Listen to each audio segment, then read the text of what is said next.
to be still in it, being that we're not back more than a race.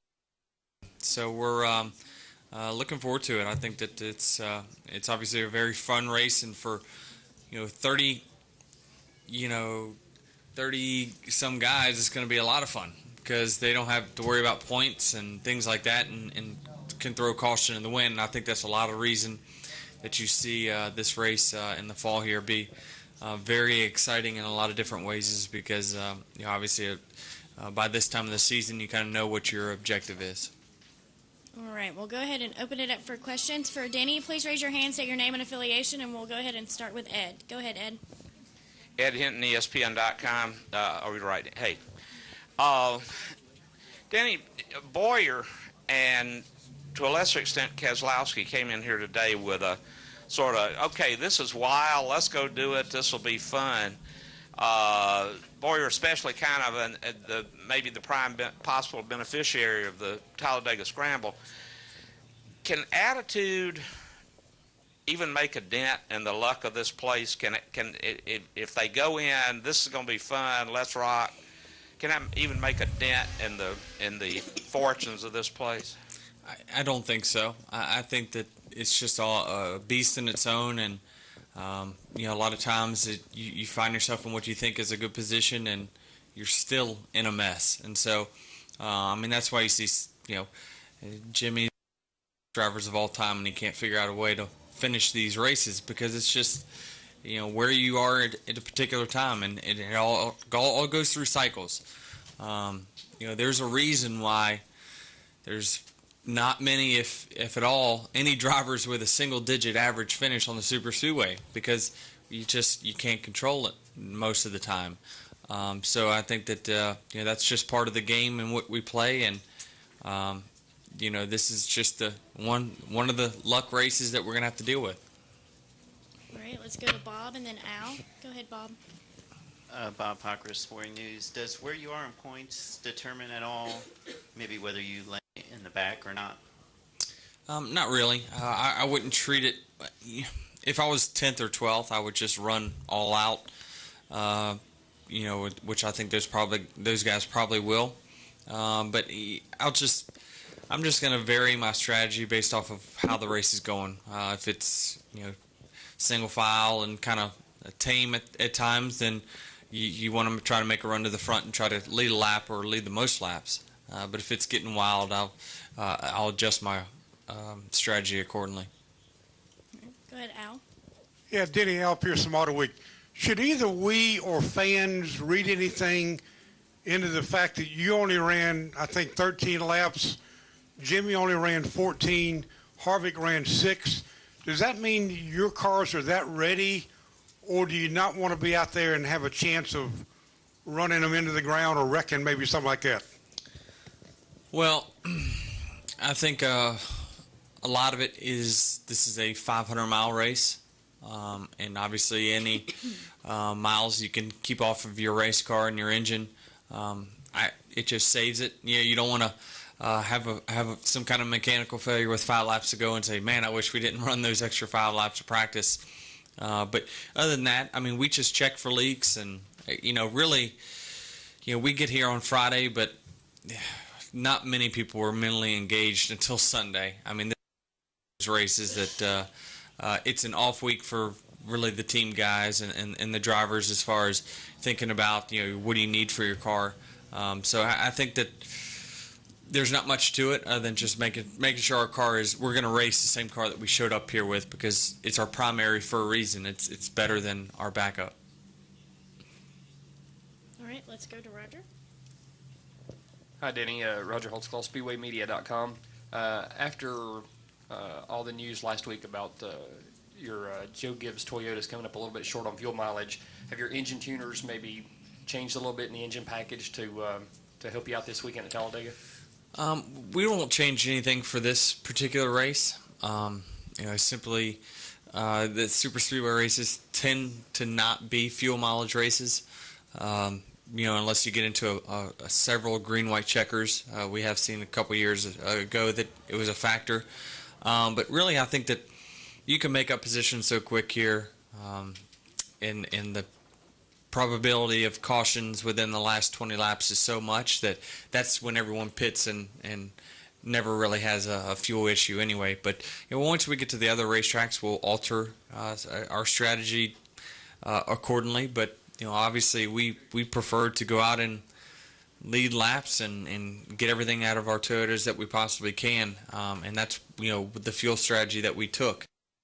Unfortunately, the race just fell on 1 to 2 lap window that made it bad for us and good for the other guys. So I think that's just that's bad luck when it comes to that.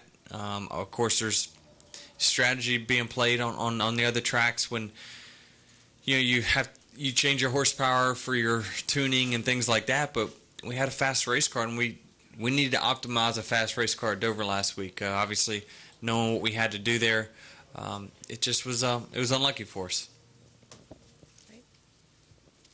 Denny, hi. Alex Goody, ESPN. Just a quick question for you. We normally hear racing around all the different circuits in NASCAR referred to as kind of organized chaos. So if that's sort of your baseline, how would you describe in particular the racing here at Talladega? Well, it's a ton of fun. My standpoint, the spring race here is about the most fun you can possibly have at a racetrack.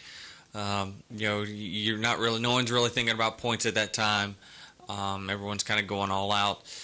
So it's a lot of fun. It's just, when you find yourself in a championship battle, it can be a burden or it can be a blessing to you. And so I think it just weighs on those guys that really are focused on points a little bit more. But 4 wide's nothing. You hear it on a regular track, 4 wide, and you perk up because something's about to happen. Here it's just protocol. So you just expect it, and it's a lot different. All right, let's go Don, and then back to Bob. Go Don. Denny, Don Colba with Morris News Service. Everybody has different strategies. You said you'll kind of figure it out as you go along. Some go to the front, some go to the back. Well, at some point, somebody's got to be in the middle. How bad is it to be that white filling in the middle of an Oreo cookie? Yeah. That's the thing is the middle is what's bad, obviously, because most of the wrecks start in that middle range. And so, I'm trying the odds this weekend and look at when the wrecks start and where they typically start from the position and see if it all works out. Who knows? I've tried so many different strategies at this track, and they've had the outcome's been the same, that you just really just can't predict it. You just can't predict it like you think you could. And so that's the thing with this pack racing. That's what everyone wanted to see, and that's what I wanted to see. That's where the big one comes from. With the 2-car tandem, you really didn't see it. If you saw a wreck, it would be 2 to 4 cars. And now that we got this pack racing back, it's the wrecks will be a lot more carnage this time around. You just hope that you're not in it, and that's the thing is you find yourself in the middle. It's okay at times, but at the end of the race, that's the one place you don't want to be. All right, Bob. Bob Hocker, Sporting News. You had tweeted some things on Sunday, I think, just saying that you would expect Kyle to be frustrated after a race like that. How difficult is it to handle those types of things? And is what happened kind of this past week kind of a lesson on what you can say and what you can't? It's sensitive because what I just try to explain to people and talking to them through Twitter and obviously I was reading a lot of things that were being said was that us drivers try our best to be perfect and try to do the things that are right, and it'd be very hard for anyone in here and any fan to go out there and lead 3/4 of the race, and then something that you have no control over takes you out of it. Because as a driver, you did your job, but unfortunately, something else kept you from winning. So I understand those frustrations, and some people vent differently. Kyle, didn't have a bad interview afterwards. He was there, and he didn't get interviewed or whatever. But I think that it's just frustration. I mean, it's so frustrating, and I felt the same thing. I would have finished second, and so at a terrible racetrack, that's like 2 wins for me. So it's just how you get better, and to me, obviously when you vent and you frustrate, it hurts the team more than you realize. And I think that when the team gets frustrated, it's hard to get that chemistry back. And so we all know our weaknesses, and everyone, the problems that are going on with fuel mileage, this, that, and the other, those are things we're all working on. It's not like one statement will make someone work harder at their job at that particular. It's not. So you just got to deal with it, and as a driver, try to do your job the best you can. And if someone else doesn't do theirs, then hey, it's there's nothing you could do. There's nothing you're going to change, and so the best thing you can do is just try to be positive about it. All right. Go ahead to Stan. Hi, Stan Creekmore with RPMTonight.com. Denny, can you talk a little bit about the negatives and the positives of laying back for 3 races? One of the drivers earlier today talked about how he sometimes has to work to get into the mood to really run up front. I would agree with that. I think that even in practice, the first few laps, you're rusty. I mean, you're learning the steering of your car. We're running a lot. Everyone runs a lot slower steering boxes here, so the movement's not as abrupt. So it takes a little while to kind of get in that mode of attacking the race. And so I think it is a challenge when you don't do it the whole race. I don't think you are as good as if you would be racing all day and things like that. But really, with this whole pack racing, I think that there'll be a lot of practice for 490 miles. So, really, it was the 2-car tandem that really created that kind of lull in the race of what's going on. So, really, you got to prepare your mind for those last 20 laps because the racing is just totally different. Really, if you could run 4 50-lap races here and have some awesome shows, you're just going to have to bring 4 cars to the racetrack. All right. We'll go to Jerry. Jerry Jordan with Kicking the Tires. Yeah, talking about the pack racing, how hard is it for a driver to keep it together? And I mean, just the slightest screw up will crash half the field. How hard is it behind the wheel to keep that thing, keep the car straight? It's hard because, obviously we want to use every bit of room that's available to us. And, if the straightaways and the corners are wide enough, we would run 6 wide. But it's just, physically impossible. So I think that the reason is because those pockets of air that are not being taken up by a car is the best air to be in. So everyone's fighting to get the gaps and the holes and things like that in the pack. So it's that's what's so hard. And when everyone's fighting for these little holes of air in the pack, it's that's when you see the mistakes. And really, even though the cars are playing to the racetracks quite a bit, it just takes one little tap. And obviously, when everyone runs in a football field worth of land around a 2.5-mile racetrack, it's going to be bad for a lot of guys. And so it's just something that's been the same since we've had restrictor plates in NASCAR, and it makes for exciting racing. All right, Mike, go ahead. Mike Mullen, MikeMullen.net. Put on your promoter's hat for a second. This is Friday. I know Sunday's a whole new thing. But if you're a promoter and you're looking out at the grandstands today and you're looking at the action on the racetrack or the inaction, people sitting in the garage area, what would you do on Friday? Why are we all here on Friday? Why were we here on Wednesday? I mean, isn't the point to put people in the stands and give people something to watch? I mean, would you put on, K&N shows or what? I don't know. Show previous races on the big screen, I guess.